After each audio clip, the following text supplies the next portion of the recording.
বিসমিল্লাহির রহমানির রহিম। আসসালামু আলাইকুম। ভালো আছেন সবাই? আজকে 15ই আগস্ট,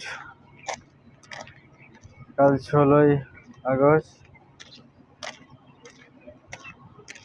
যারা বাংলাদেশ স্বাধীন করলো, যাদের নেতৃত্বে বাংলাদেশ স্বাধীন হলো, তারাই বাংলাদেশের এখন শত্রু হয়ে গেছে। যাদের মূর্তি ভেঙে দিল, বঙ্গবন্ধুর মূর্তিগুলো ভেঙে দিল, আর এখন নতুন নতুন মূর্তি তৈরি করতেছে, এগুলো কি ঠিক? মুক্তি যখন ভাঙা হয়েছে, আর কারো মুক্তি গড়া হবে না, এইটাই বাস্তবতা। এইটাই যদি করে তাহলে না ঠিক আছে। কারণ তুমি একজনের মুক্তি ভেঙে দিলে আর একজন মুক্তি গড়ে ফেলেছো, এটা তো ঠিক না রে ভাই।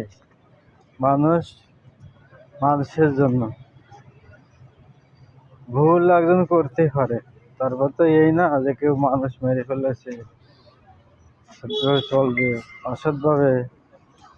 যাদের জন্য বাংলায় ভালোবাসা স্বাধীনভাবে কথা বলতে করতেছি, তাদের কথাই আমরা ভুলে যাচ্ছি, এটা তো ঠিক না রে ভাই। যার কথায় কণ্ঠ না হলে বাংলাদেশ স্বাধীন হতো না।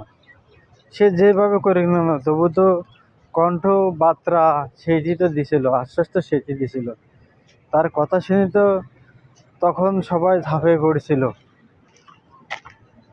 সবাই তো তারে বীর উপাধিটা তো সবাই দিছিল।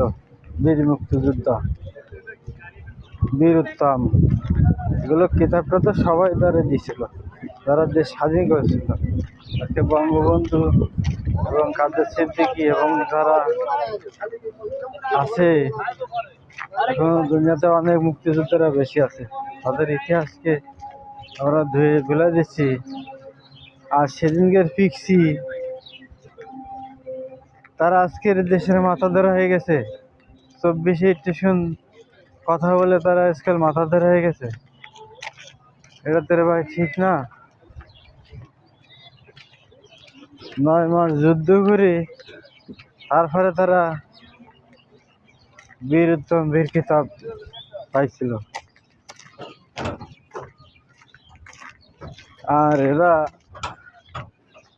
আজকে কি একখান হয়ে গেছে, স্বাধীন দেশের কথা, স্বাধীনভাবে কথা বলার কথা ভুলে যাচ্ছে, মানুষ মানুষকে ভুলে যাচ্ছে।